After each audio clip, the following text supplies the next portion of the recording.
asxaabay soo dhawaada. Aniga magacaygu waa Yaasiin.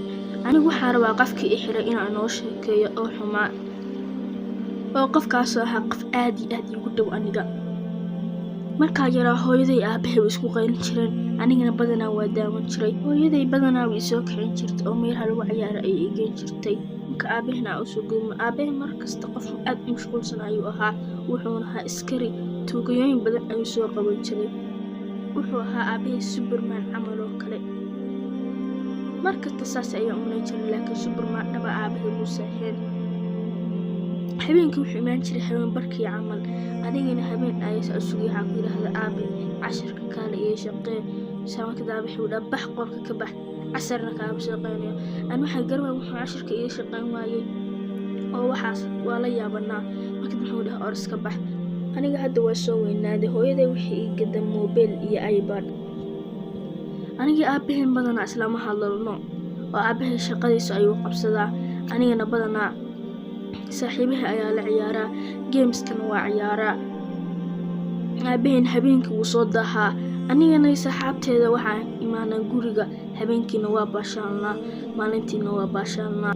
Saaxiibkay Axmed waxaa loo gaday gaari oo waxaa u gaday aabihiis, gaari ayuu u gaday aabihiis. Saaxiibkay Axmed wuu ku faraxsanaa gaariga loo gaday. badanaa gaari waa fuulfuul jirnay oo waa raaci jirnay.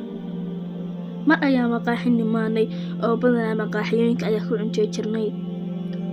Afarteena waxaa ku baashaali jirnay gaariga oo muus intaas shidan ayaa habeenkii wareegi jirnay. Aniga Axmed gaarigiisa waa jeclaa oo waxaan isku day jiray inaan wado. Safar badan ayaa gaariga Axmed ku galnay oo habeen kasta waan ku bixi jirnay oo ku soo baashaali jirnay. Magaalada ayaa aadi jirnay. Maalin kastana waan ku baashaali jirnay gaariga. Habeen alla kasta gaariga xoog ayaa u wadi jirnay oo magaalada ayaa xoog ugu dhex urti jirnay. Anigii saaxiibaheen hees ayaa gaariga sii jirnay, waana heesi jirnay. Maalin ayaa Axmed waxaa ka bari inaan gaariga wado. Dhowr jeer ayaan ku soo celceliyay inaan gaariga wado. Markii dambe wuu iga ogolaaday, wuxuu dhahay waan ka ogolaaday. oo markii dambe gaariga waan istaaray oo waa kaxeeyay gaarigii. Markii dambe anaga laamiga soconayna ayaa heesidanay, waan heesinay. gaarigana xoog ayaa u wadanay, speedkii ugu dambeeyay ayaa ku wadanay. Booliis ayaa xoog u dhaafnay.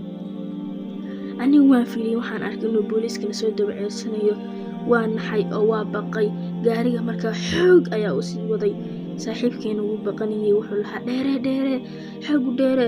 Saa ku dhahay maxaa dhacay oo xoog waxaa u dheereynaya. Markii dambe wuxuu dhahay aabahay wuxuu iga balaqaaday inaan gaariga xoog aan u wadin, inaan qofna u dhiibin ayuu iga balaqaaday.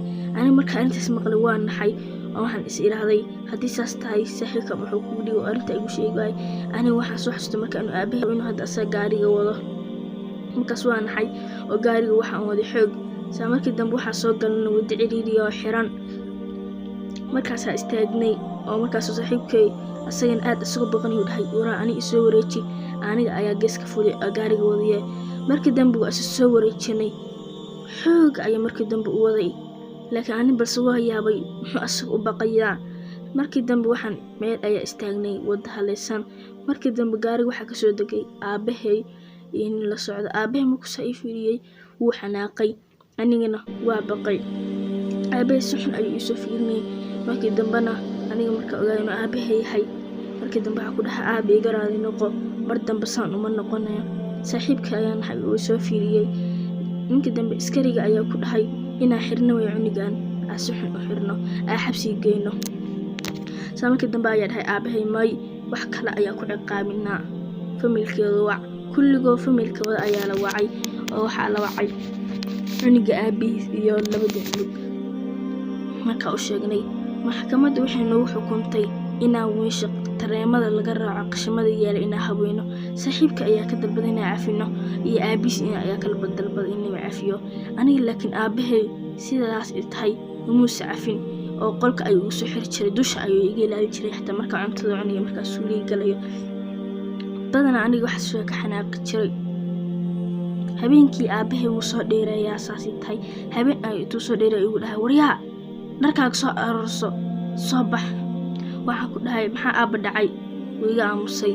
isla markaas ayay waxa dharkayga ay soo ursaday laakiin bas asxaab waxa moosin maaha. markaas aan soo diyaariyay waana soo baxay anoo yaaban as dhahay aabe xagee ku wadaa.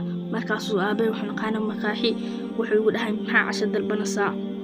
saana markaas waxa arka casho la ii keenay ya aabahii casho loo keenay. أنا markaa casho cunaa bixi wuxuu dhahay see tahay caafimaad ka waran. waxa ku dhahay waa fiicanahay. markaasuu dhahay cunto si fiican u cun. haya aaba ayaan ku dhahay waa maasan tahay.